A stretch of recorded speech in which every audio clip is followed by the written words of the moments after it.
First ಇವ್ರದ್ದೊಂದು ಇದ್ರೊಳಗೆ room ಎಲ್ಲ ತೋರಿಸ್ಬಿಡಿ sir. ಇವರು ಒಲೆ ಹಚ್ಕೊಂಡಿರೋದು ಅವನ್ನೆಲ್ಲ ಅದ್ರಾಗ ಕುದಿಸಿರ್ತೀನಿ ಸರ್ ಅವನ್ನ. ಇದು ತೋರಿಸಿದ್ದು ಇದು ಕಲ್ಲು ಇದನ್ನ ಅರಿಯಾಕ್ ಮಾಡಿದ್ರಿ ಸರ್. ಇದನ್ನ ಕಪ್ಪಳ ಗಿಪ್ಪಳೆಲ್ಲ ಸಣ್ಣ ಕಟ್ ಮಾಡಿ ಅದನ್ನ ರುಬ್ಬಿರಿ ಸರ್ ಅದ್ರಾಗ. ಒಂದು ನಿಮಿಷ. ಇದು ಅಲೋವೆರಾ ಅದೇನು ಇನ್ನೊಂದು ಮಾಡಿದ್ರಲ್ಲ ತಾಮ್ರ ಅದು ಇದು ಇದ್ರದ್ರಿ ಸರ್. ಇದು ಖಾಲಿ ಆಗೈತಿ ಸರ್. ಇದು ಇದ್ರ ಹಣ್ಣಿಂದು ಇದು ಮಾಡಿದ್ರಿ ಸರ್. ಈಗ ಒಂದೊಂದೇ ಹೇಳಿ. ಇದೇನಿದು ಫಸ್ಟ್? ಇದು ಬಾಳೆಹಣ್ಣು ಚಿಕ್ಕೋಣ್ರಿ. ಬಾಳೆಹಣ್ಣು ಚಿಕ್ಕೋಹಣ್ಣು ಇವನ್ನ ಗೋತ್ ಪ್ರಮೋಟರ್ ಅಂತೇಳಿ ಮಾಡಿದ್ರಿ. ಗಿಡ ಬೆಳವಣಿಗೆ ಹಿಂದೆ ಬಂದ್ ಮಾಡಿ ಇದನ್ನೇ ಮಾಡಿವ ಸರ್. ಇದು ಭಾಳ ಸ್ಟ್ರಾಂಗ್ ಬಿಡ್ರಿ ಸರ್. ಇದ್ರ ಬಗ್ಗೆ ನಮ್ಮ ಯಾವ್ದು ಗೊಬ್ಬರ ಹಾಕಿಲ್ರಿ. ಮತ್ತೆ ನಾವು ಒಂದು ಬಗಸಿನೂ ಹಾಕಿಲ್ರಿ. ಇವತ್ತು ಗಿಡ ಅಷ್ಟು ಚಲೋ ಬೆಳೆದಾರೆ. ಇದು ಕೊಟ್ರೆ ಏನೇನ್ ಕೆಲಸ ಮಾಡುತ್ತೆ? ಇದು ಗೋತ್ ಪ್ರಮೋಟರ್ ಅಂತ ಹೇಳಿ ಇದು ಗಿಡಕ್ಕೆ ಯಾವ ಗೊಬ್ಬರನೂ ಕೊಡೋದು ಬೇಡ್ರಿ ಸರ್. ಗಿಡ ಬೆಳವಣಿಗೆ ಅಷ್ಟು ಚಲೋ ಆಗುತ್ತೆ ಸರ್. ಇದು ಓಕೆ. ಏನೇನು ಹಣ್ಣಿಂದ್ರಿ? ಇದು ಬಾಳೆಹಣ್ಣು. 1 ಕಿಲೋ ಬಾಳೆಹಣ್ಣು, 1 ಕಿಲೋ ಚಿಕ್ಕೋಹಣ್ಣು, 1 ಕಿಲೋ ಚೀಕೋಹಣ್ಣು. ಕೆಲವ್ರಿಗೆ ಗೊತ್ತಿರಲ್ಲ ಸಪೋಟ. ಸಪೋಟ ಅಂತೀರಿ ಸರ್. ಅಲ್ಲ, ಇದು ಬೆಂಗಳೂರು ಭಾಷೆಲಿ ಗೊತ್ತಾಗಲ್ಲ, ನಾರ್ತ್ ಕರ್ನಾಟಕ ಭಾಷೆಗೆ ಅರ್ಥ ಆಗುತ್ತೆ. ಚೀಕೋಹಣ್ಣು ಅಂದ್ರೆ ಸಪೋಟ. ಬಾಳೆಹಣ್ಣು ಹಾಕಿದರೆ ಜೊತೆಯಲ್ಲಿ ಅದೇ ಸಮ ಪ್ರಮಾಣದಲ್ಲಿ ಬೆಲ್ಲ ಹಾಕಿದ್ದಾರೆ ಸರ್. ಇದನ್ನ ಎಷ್ಟು ದಿನ ಕೊಳಿಸಿದೀರಾ? ಇದನ್ನ ಒಂದು 15-20 ದಿನ ಕೊಳ್ತೈತಿ ನೋಡ್ರಿ. ಸಪೋಟ ಬೀಜ ಗೊತ್ತಾಯ್ತು. ಸಪೋಟ ಬೀಜ 15 ದಿವಸ ಕೊಳಿಸಿದಾದ್ಮೇಲೆ 1 ಲೀಟರ್ಗೆ ಎಷ್ಟು ml ಯೂಸ್ ಮಾಡಿದ್ರ? ಇದನ್ನ 1 ಲೀಟರ್ಗೆ 50 ml ಹಾಕಿದ್ರೆ ಅಂದ್ರೆ 1 ಲೀಟರ್ಗೆ ಅಲ್ರಿ ಒಂದು ಕ್ಯಾನ್ 20 ಲೀಟರ್ ಕ್ಯಾನ್ ಐತಿ. 20 ಲೀಟರ್ಗೆ 50 ml ಹಂಗೆ ಹಾಕಿ ಸ್ಪ್ರೇ ಮಾಡಿದ್ರ 5 ml ಬಿತ್ತಲ್ಗೆ. ಇದನ್ನ ಇದೇನಿದು ನೆಕ್ಸ್ಟ್ ಮಾಡಿರೋದು? ಇದು ಸರ್ ಇದನ್ನ ಹೇಳಿದ್ನಲ್ರಿ ಅಗ್ನಿಯಾಸ್ತ್ರ ಅಂತ ಹೇಳಿ ಹೇಳಿದ್ರಲ್ರಿ. ಇದನ್ನ ಏನ್ ಮಾಡಿದ್ರು ಸರ್? ಇದನ್ನ ಇರ್ರಿ ಬಿಚ್ಬಿಟ್ರ ತೊಂದ್ರೆ ಹೇಳಿ ಹೇಳಿ ಹೇಳಿ. ಅದನ್ನ ಏನ್ ಮಾಡಿದ ಸರ್? ಬೆಳ್ಳುಳ್ಳಿ, ಅಲ್ಲ, ತಂಬಾಕ್ರಿ, ಲವಳು ಸಾರು ಗಿಡ ಅಂತೀವಲ್ರಿ ನಾವು.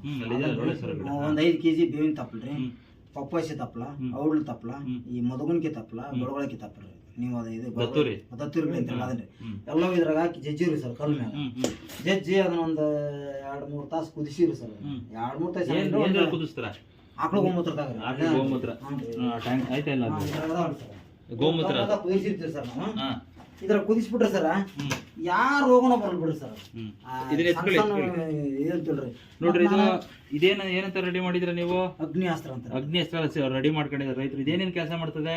ಇದು ಎಲ್ಲ ಸಣ್ಣ ರೋಗಗಳು, ಮುಟಿಗೆ ರೋಗ, ಕೀಡಿ ಇರ್ತಾವಲ್ರಿ ಶೇಂಗಾದಾಗ.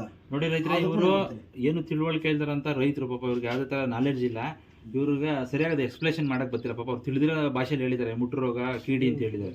ಇದು ನಿಮಗೆ ಟ್ರಿಪ್ಸು, ನುಸಿ, ಏನುಗಳು ಗಿಡದ ಏನು, ಆಮೇಲೆ ನಿಮ್ಮ ಎಲೆ ಮೇಲೆ ಬರುವಂತ ಎಲೆ ಚುಕ್ಕೆ ರೋಗ, ಇದನ್ನೆಲ್ಲ ನಿಯಂತ್ರಣ ಮಾಡ್ಕೊಂಡು ಗಿಡ ಬೆಳೆಯೋದಕ್ಕೂ ಇಮ್ಯುನಿಟಿ ಬೂಸ್ಟ್ ಮಾಡ್ತದೆ. ಇದ್ರಲ್ಲಿ ಇನ್ನೊಂದು ಬೆಸ್ಟ್ ಎಕ್ಸಾಂಪಲ್ ನಿಮಗೆ.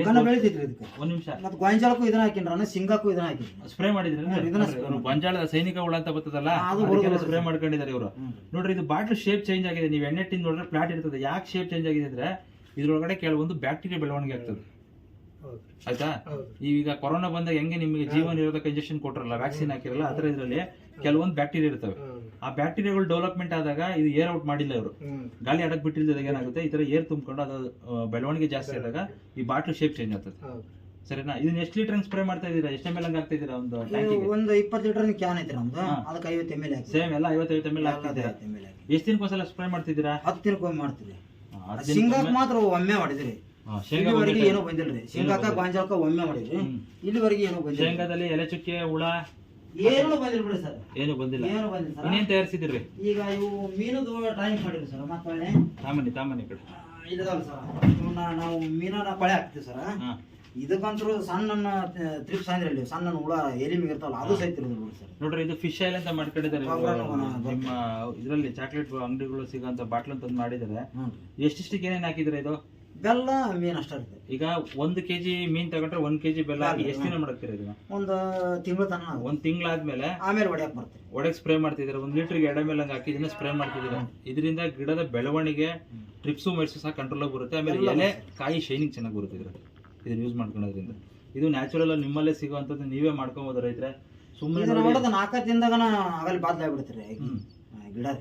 4 ದಿನದಾಗನ ಅಷ್ಟು ಚಲೋ ಆಗುತ್ತೆ ನೋಡೋಕೆ. ಆಮೇಲೆ ಈತ ಇನ್ನೊಂದು ಸಾಹಸ ಮಾಡಿದ್ರೆ ಏನಂತಂದ್ರೆ, ನೀವು ಪ್ಲಾಸ್ಟಿಕ್ ಡ್ರಮ್ ನೋಡಿದ್ರಲ್ಲ, 200 ಲೀಟರ್ ಬ್ಯಾರೆಲ್ ಬರುತ್ತಲ್ಲ, ಆ ಬ್ಯಾರೆಲ್ ಅಲ್ಲೇ ಜೇನ್ ಬೆಳೆಸಿದ್ದಾನೆ.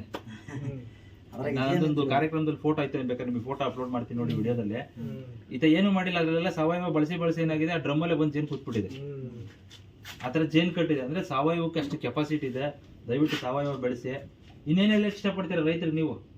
ಏನ್ ಸರ, ಸಾವಯವ ಗೊಬ್ಬರ ಮಾಡೋದ ಓದ್ತೀನಿ, ಬಾಕಿದ್ ಯಾವ್ದು ಮಾಡ್ತೀವಿ. ನಾವು ಮೊದಲು ಹೀರೆ ಗೊಬ್ಬರ ಹಾಕ್ತಿದ್ರಿ. ಹೀರೆ ಗೊಬ್ಬರ ಹಾಕಿದಷ್ಟು ರೋಗನ ಜಾಸ್ತಿ ಆದ್ರು ನಮ್ ಗಿಡಕ್ಕೆ. ಒಂದ್ಸರಿ ಹಿರಿಯ ಗೊಬ್ಬರ ಹಾಕಿದ್ದೀನಿ ರೀ ಏನ್ರಿ ಗೋಂಜಾಳಕ್ಕೆ ರೀ ಅದು ರೋಗನ ಕಮ್ಮಿ ಆಗಲಿಲ್ಲ ರೀ. ಕಡೆಗೂ ನಾನು ಇದನ್ನ ಕುದಿಸಿದ್ನಿ ಏನಿಲ್ರಿ ನಿಮ್ಮ ಆಕಳ ಗೋಮೂತ್ರ ಅವನ್ನೆಲ್ಲ ಅಗ್ನಿಯಾಸ್ತ್ರ ಅದನ್ನ ಸುಳಿ ಒಳಗೆ ಬಿಟ್ಬಿಟ್ಟಿನಿ ಅವತ್ತಿಂದ ಒಳ್ಳೆ ಅವು ಏನು ಹುಳನ ಬರ್ಲಿ ನೋಡಿ ಸಾತ್ಬಿಟ್ಟು ನೋಡಿ. ಆಮೇಲೆ ಮಾರ್ಕೆಟ್ ಹೋದಾಗ ನಿಮ್ಮ ದವಸ ಧಾನ್ಯಕ್ಕಿರೋ ಬೆಲೆ ನಮ್ ಕಾಳನ ಬೇರೆ ಪ್ರತಿಯೊಂದು ದನ ಅಂಗಡಿ ಕೇಳ್ರಿ ಮಾಡಿಸಿಟ್ರ ಅಂಗಡಿ ಅಂತ ಹೇಳ್ರಿ. ನಮ್ ಕಾಳು ಯಾವಾಗಲೂ ಕನ ಪಿಂಡ್ರಿ ಅದು ಹೆಸರು ಕಾಳನ್ನು ಶೇಂಗಾ ಕಾಳನ್ನು ಗೋಂಜಾಳ ಅಂತೂ ನಂಬರ್ 1 ಕಾಳ್ರಿ. ಅಂದ್ರೆ ಆರ್ಗ್ಯಾನಿಕ್ ಮಾಡಿದ್ಕ ಹಂಗತೆ ಆಗ್ಯಾರ. ಈ ಕೆಮಿಕಲ್ಸ್ ಹಾಕಿದ್ರೆ ನಂಗೇನು ಅನಿಸೇ ಬಿಡ್ರಿ. ನಾನು ಮೊದ್ಲು ಅದನ್ನ ಹಾಕಿನ್ರಿ ಅದೇನು ಲಾಭ ಅನ್ಸಿಲ್ರಿ. ರೊಕ್ಕನೂ ಭಾಳ ಹೋತ್ರಿ ನಮ್ದು.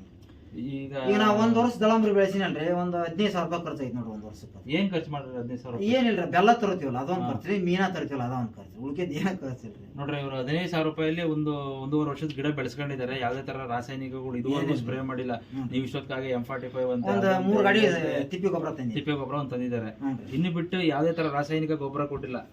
ಇಷ್ಟೆಲ್ಲ ಮಾಹಿತಿ ತಿಳ್ಕೊಂಡಿದ್ದೀರಲ್ಲ ನೀವು ಶರಣಪ್ಪರೇ, ನಿಮ್ ಈಗ ಏನ್ ಅನ್ಸ್ತಿದೆ ಇವ್ರು ನೋಡಿದ್ರೆ?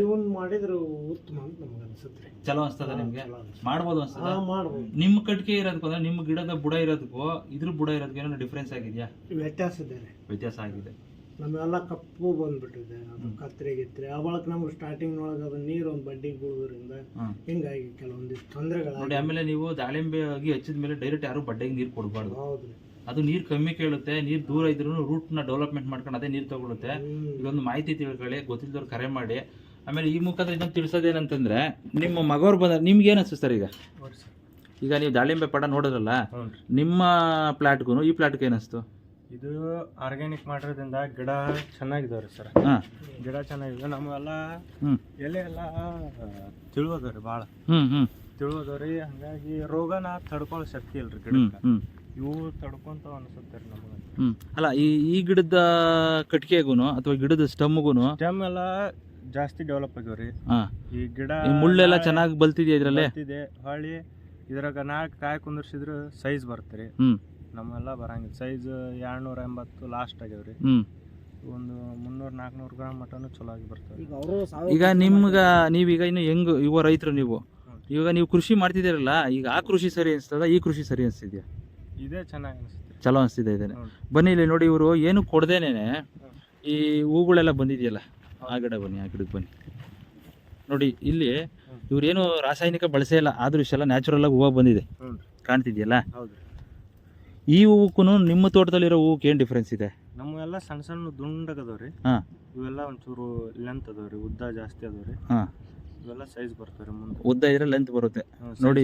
ಇವರು ಯುವ ರೈತರೇ, ಇವರು ತಿಳ್ಕೊಂಡಿದ್ದಾರೆ ಮಾಹಿತಿ, ಸ್ವಲ್ಪ ತಿಳ್ಕೊಂಡಿದ್ದಾರೆ. ಈಗ ಯಾಕಂದ್ರೆ ಈಗ ಸಾಕಷ್ಟು ಏಟು ತಿಂದಿದ್ದಾರೆ. ಅಂದ್ರೆ ದಾಳಿಂಬೆ ಬೆಳೆ ಹಚ್ಚಿ ಈಗ 2 ಕ್ರಾಪ್, ಮೊದಲೇ ಕ್ರಾಪ್ ಫುಲ್ ಲಾಸ್ ಆಗಿದೆ ಇವ್ರಿಗೆ. ಏನೋ ಬ್ಲೈಟ್ ಬಂದು ಒಂದು ಕಾಯಿನೂ ಮಾರ್ಕೆಟ್ಗೆ ಹಾಕಿಲ್ಲ ಅಲ್ಲೇನ್ರಿ ಶರಣಪ್ಪರೇ? ಒಂದು ಕಾಯಿನೂ ನೀವು ಮಾರ್ಕೆಟಿಗೆ ತೊಗೊಂಡೋಗಿಲ್ಲ? ಮಾರ್ಕೆಟ್ಗೆ ಹಾಕಿಲ್ಲ, ಬ್ಲೈಟ್ ಬಂದದ್ದು ಹಾಕಿಲ್ರಿ. ಒಂದು ಟೇಲರ್ ಹಣ್ಣು ತಿಪ್ಪೆಗೆ ಹಾಕಿದ್ರೆ ನೋಡ್ರಿ, ಅಲ್ಲೇ ಲಾಸ್ ಆಗಿದೆ. 2ನೇ ಬೆಳೆಗಂತ ಬಿಟ್ಕೊಂಡಿದ್ರೆ ಅವಾಗೂ ಲಾಸ್ ಆಗಿದೆ ನಿಮ್ಗೆ. ಅಂದ್ರೆ ನಿಮ್ಗೆ ಕೈಯಿಂದ 80,000 ರೂಪಾಯಿ ನೀವೇ ಖರ್ಚು ಮಾಡ್ಕೊಂಡಿದ್ದೀರಾ. ಸೊ ಹಾಗಾಗಿ ರೈತರೇ, ಏನೂ ಇಲ್ಲ, ನೀವು ಇದಕ್ಕೆ ಏನು ಕೊಡಬೇಕು ಅಂತ ತಿಳ್ಕೊಳ್ಳಿ. ಯಾಕೆ ಬರಲ್ಲ ಅಂತ ಮೊದಲೇನೆ ನೀವು ಈ ಕೆಲವೊಂದು ಇದಂತಾರೆ ನೋಡ್ರಿ, ಮುಂಚೆನೇ ನಿರ್ಧಾರ ತಗೊಂಡ್ಬಿಡ್ತೀರಾ. ರಾಸಾಯನಿಕ ಹಾಕಿರನೇ ಬರೋದು, ಕಾಯಿ ಸೈಜ್ ಬರಲ್ಲ, ದಪ್ಪ ಬರಲ್ಲ, ಇನ್ನೊಂದು ಬರಲ್ಲ ಅಂತೇಳಿ. ನೀವು ಕರೆಕ್ಟಾಗಿ ಇದಕ್ಕೆ ಏನು ಫೀಡಿಂಗ್ ಮಾಡಬೇಕು ಅನ್ನೋದನ್ನ ತಿಳ್ಕೊಳ್ಳಿ. ಆಮೇಲೆ ಏನು ಗೊತ್ತಾ, ಒಂದು ಬೆಳೆ ಈಗ ತೆಗ್ದಿರ್ತೀರಾ, ಈಗ ಇದ್ರಲ್ಲಾಗಿ ಹಾರ್ವೆಸ್ಟ್ ಮಾಡಿರ್ತೀರಾ, ಒಳ್ಳೆ ಮತ್ತೆ ಹಿಂದೆನೇ ರಿಟರ್ನು ಹಾರ್ಮೋನ್ ರಿಲೀಸ್ ಮಾಡಿಸಿ ಕ್ರಾಪ್ ಕೊಟ್ಟು ಹೋಗ್ತೀರಾ. ಅದು ಅತ್ಯಾಚಾರ ಮಾಡ್ದಂಗೆ ಆಗ್ತಿದೆ. ದಯವಿಟ್ಟು ಆ ಥರ ಎಲ್ಲ ಮಾಡಬೇಡಿ. ಪ್ರಕೃತಿನ ಅರ್ಥ ಮಾಡ್ಕೊಂಡು ಪ್ರಕೃತಿ ಜೊತೆ ನಡೀರಿ. ಇದರ ಆಪೋಸಿಟ್ ಹೋದರೆ ಮುಂದೆ ಹೋಗ್ತಾ ಯಾರ ರೈತರು ಸಹ ಉಳಿಯೋದಕ್ಕಾಗಲ್ಲ.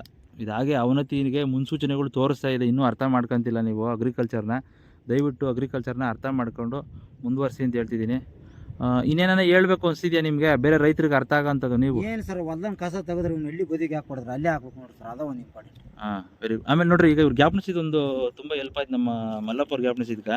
ಈ ಥರ ಕಳೆ ಇದೆಯಲ್ಲ, ಈ ಕಳೆ ಹಾಕಿರೋ ಕೆಲವ್ರು ಹೇಳ್ತಾರೆ, ಈ ಬಡ್ಡೆಗೆ ಹಾಕ್ಬಿಟ್ರೆ ಇಲ್ಲಿ ಈ ಜಾಗದಲ್ಲಿ ಹಾಕಿದ್ರೆ ಏನು ಆಂತ್ರಕೋನ ಜಾಸ್ತಿ ಆಗ್ಬಿಡ್ತದೆ, ಶೀತ ಜಾಸ್ತಿ ಆಗುತ್ತೆ. ದಯವಿಟ್ಟು ನೀವು ಮಲ್ಚ್ ಮಾಡ್ಬೇಕಾದ್ರೆ ಒಂದು ಅರ್ಥ ಮಾಡ್ಕೊಳ್ಳಿ. ಮಲ್ಚನ್ನ ಯಾವ ಥರ ಹಾಕಬೇಕು, ಯಾವ ಮಲ್ಚ್ ಹಾಕಬೇಕು, ಹಾಕಿರೆ ಏನು ಹಾಕಬೇಕು, ಇದನ್ನು ತಿಳ್ಕೊಳ್ಳಿ. ನೀವು ಇಲ್ಲಿ ಮಲ್ಚ್ ಹಾಕಿರೆ ಅಲ್ಲೊಂಚೂರು ಅದು ಎತ್ಕೊಂಬತ್ತೀರಾ ಮಲ್ಲಪ್ಪರ? ಆ ಬೇವಿನ ತಪ್ಪಲದಲ್ಲಿ ಹಾಕಿದ್ರೆ ನೋಡ್ರಿ, ಅದು ಎತ್ಕೊಂಬರೋದು. ಇದೊಂಚೂರು ಗ್ಯಾಬರು ಕಳ್ರಿ ಸರ್. ಹಾಂ, ತರ್ರಿ ಅದು. ಎಲ್ಲ ಒಂದೇ ಕಾರ್ಯಕ್ರಮದಲ್ಲಿ ಹೇಳ್ತಿದ್ದೀನಿ ಅಂತ ದಯವಿಟ್ಟು ಬೇಜಾರು ಮಾಡ್ಕೊಂಬೇಡಿ. ಆಮೇಲೆ ತುಂಬ ಲೆಂತ್ ಆಯಿತು ವಿಡಿಯೋ ಅಂತ ಕೆಲವ್ರು ನೋಡೋದೇ ಇಲ್ಲ. ದಯವಿಟ್ಟು ಕೊನೆವರೆಗೂ ವಿಡಿಯೋನ ನೋಡಿ ರೈತರೆ. ಇದನ್ನು ಹಾಕ್ರಿ ಅಲ್ಲಿ ಕಟ್ ಮಾಡಿರಿ, ಸ್ವಲ್ಪ ಕಟ್ ಮಾಡಿರಿ ಹೇಳ್ತೀನಿ.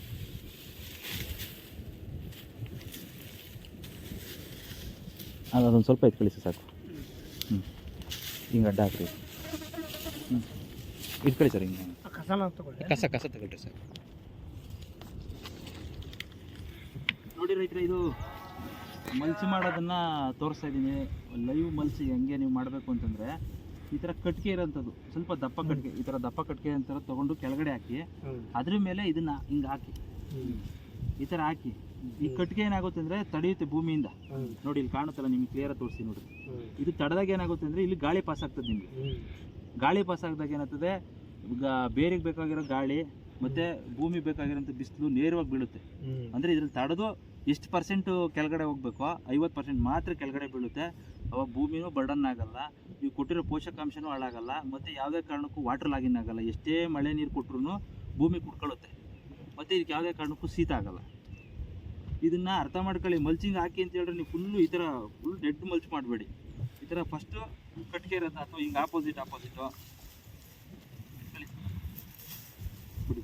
ನೋಡಿ ಈ ಥರ ಹಿಂಗೆ ಇಂಟು ಮಾರ್ಕ್ ಬಿಡೋ ಥರ ಹಿಂಗೆ ಹಾಕ್ಸಿದಾಗ ಕೆಳಗಡೆ ಏರ್ ಪಾಸ್ ಆಗ್ತದೆ. ಅದು ಬಿಟ್ಬಿಟ್ಟು ನಾವು ಹಾಕ್ತೀವಿ ಅಂತೇಳಿ ಫುಲ್ಲು ಈ ಥರ ಮಲ್ಚ್ ಮಾಡಬೇಡಿ, ಅದು ಗಾಳಿ ಆಡಲ್ಲ ಅವಾಗ ರೈತರೆ. ಇದೊಂದು ಅರ್ಥ ಮಾಡ್ಕೊಳ್ಳಿ. ಮಲ್ಚಿಂಗಲ್ಲಿ ತುಂಬ ಅನುಕೂಲ ಇದೆ ರೈತರೆ. ದಯವಿಟ್ಟು ತಾಳ್ಮೆಯಿಂದ ಕೃಷಿನ ಮಾಡಿ, ತಾಳ್ಮೆ ಕೆಡ್ಕೊಂಬೇಡಿ. ಸರಿಯಾದ ಮಾರ್ಗದರ್ಶಕರು ಇಟ್ಕೊಂಡ್ರೆ, ಅಥವಾ ನಿಮಗೆ ಯಾರು ಮಾರ್ಗದರ್ಶಕರು ಕರೆಕ್ಟ್ ಆಗಿದ್ದಾರೋ ಅವ್ರನ್ನ ಕರೆಕ್ಟಾಗಿ ಫಾಲೋ ಅಪ್ ಮಾಡಿ.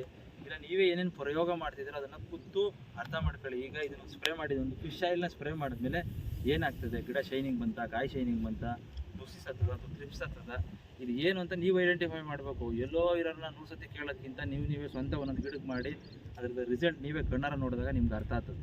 ಅದು ಸರಿಯಾಗಿ ಏನು ಮಾಹಿತಿ ಗೊತ್ತಾಗ್ತಿಲ್ಲ ಅಂದಾಗ ಯಾರು ಮಾಹಿತಿ ಕೊಡ್ತಿದ್ದಾರೋ ಅಂಥವ್ರನ್ನ ಕರೆ ಮಾಡಿ ಕೇಳ್ಕೊಳ್ಳಿ ಅಥವಾ ಕರ್ಸ್ಕೊಳ್ಳಿ. ನೋಡಿ, ನಮ್ಮನ್ನು ಇವಾಗ ಬೆಂಗಳೂರಿಂದ ಕರೆಸಿದ್ದಾರೆ, ಈಗ ಮಲ್ಲಪ್ಪವರು ಮತ್ತು ಶರಣಪ್ಪವರು. ಆ ಥರ ಕರೆಸಿ ನೀವು ಮಾಹಿತಿ ತಿಳ್ಕೊಳ್ಳಿ ಅಂತ ಹೇಳ್ತಾ ಈ ಕಾರ್ಯಕ್ರಮದ ಮುಖಾಂತರ ನನ್ನ ಕೈಲಾದಷ್ಟು ನಿಮಗೆ ಮಾಹಿತಿ ತಲುಪಿಸಿದ್ದೀನಿ. ಅರ್ಥ ಮಾಡ್ಕೊಂಡು ಕೃಷಿ ಮಾಡಿ. ಅದು ತಪ್ಪಿದ್ರೆ ಏನಾನ ಇಲ್ಲ ನಮಗೇನೋ ತಿಳುವಳಿಕೆ ಬೇಕು ಅಥವಾ ನಿಮ್ಮ ಕಡೆ ಏನೋ ಮಾಹಿತಿ ಇದ್ದರೆ ದಯವಿಟ್ಟು ಕರೆ ಮಾಡೋದು ತಿಳಿಸಿ, ಅಥವಾ ನಾವು ಇನ್ಬಾಕ್ಸಲ್ಲಿ ಎಲ್ಲಾದರೂ ನೀವು ಮೆಸೇಜ್ ಮಾಡಿ. ನಿಮ್ಮ ಮುಖಾಂತರ ಏನೋ ಹೇಳೋದಿದೆ ರೈತರಿಗೆ ಬೇರೆ? ಏನು ಸರ್, ನಾನು ಸಾವಯವ ಕೃಷಿನ ಬಿಡ್ರಿ ನಾವು ಮಾಡೋದು. ನೋಡ್ರಿ, ಇವ್ರು ಇನ್ನೊಂದು ದೃಢವಾಗಿ ನಿಂತ್ಬಿಟ್ಟಿದ್ದಾರೆ. ಕ್ರಾಪ್ ಬರ್ದಾ ಹೋಗ್ಲಿ ಸರ್, ನಾವು ಅದನ್ನ ಮಾಡೋದು. ಸಾವಯವ ಕೃಷಿ ಬಿಟ್ಟು ನಾನು ಆಚೆ ಬರಲ್ಲ ಅಂತಿದ್ದಾರೆ. ಈ ತರ ಒಂದು ದೃಢ ಮನಸ್ಸು ಮಾಡಿ, ಕಡಿಗೆ ಭೂಮಿಯಾರ ಉಳಿತೈತಿ, ಕಡೆ ಗಿಡಾರ ಉಳಿತಾರೆ, ಒಮ್ಮೆ ಬರುತ್ತೆ. ಅದು ಒಂದು ಉದ್ದೇಶಕ್ಕೆ ಅದನ್ನ ಮಾಡಿ ಸರ್. ಕೇಳಿಸ್ಕೊಳ್ಳಿ ರೈತರೇ, ನಾವು ಸರ್ಕಾರಿ ಗೊಬ್ಬರ ಹಾಕಿದಾರೆ ಗಿಡ ಇಷ್ಟು ನಾನು ಹೋಗಿದ್ದು ನೋಡಿ. ಇವ್ರು ತೋಟದಾಗ ಭಾಳ ಇವ್ರದ್ದು ನೋಡಿ ಮಾಡಿದ್ವಿ. ಈಗ ಇವರು ಸಾವುಕಾರ ಏನಂತಾರೆ, ನಮ್ಮದ ಮಾಡಿಬಿಡೋ ಮೇಲೆ ನಾವು ಸಾವಯವ ಕೃಷಿನ ಮಾಡೋಂತ ನಿಂತಾರೆ. ಈಗ ಅದಕ್ಕೆ ಇವತ್ತಿಂತ ಅದನ್ನ ನಿರ್ಧಾರ ಮಾಡ್ಯಾರ ಇವರು. ಈಗ ಖಂಡಿತ ಈ ತರ ರೈತರುಗಳು ಬದಲಾದ್ರೆ ಗಿಡ ನೋಡ್ತಿ ಉಳಿತದೆ. ನಿಮ್ಮ ಮುಂದಿನ ಪೀಳಿಗೆಗೆ ಏನಾಗುತ್ತೆ, ಒಳ್ಳೆ ಫಲವತ್ತಾಗಿರೋ ಭೂಮಿ ಕೊಡ್ತೀರಾ, ಒಂದು ಏನು ಬೆಳೆ ಇರ್ತದೆ, ಬೆಳೆಯನ್ನು ಕೊಟ್ಟಾಗ ಅವರು ಫಲವತ್ತಾಗಿರೋದನ್ನ ಅದನ್ನು ಬೆಳೆದು ತಿನ್ನೋದಕ್ಕೆ ಅನುಕೂಲ ಆಗುತ್ತೆ ಅಂತ ಹೇಳ್ತಾ ಈ ಕಾರ್ಯಕ್ರಮ ಮುಗಿಸ್ತಾ ಇದ್ದೀನಿ. ನಮಸ್ಕಾರ.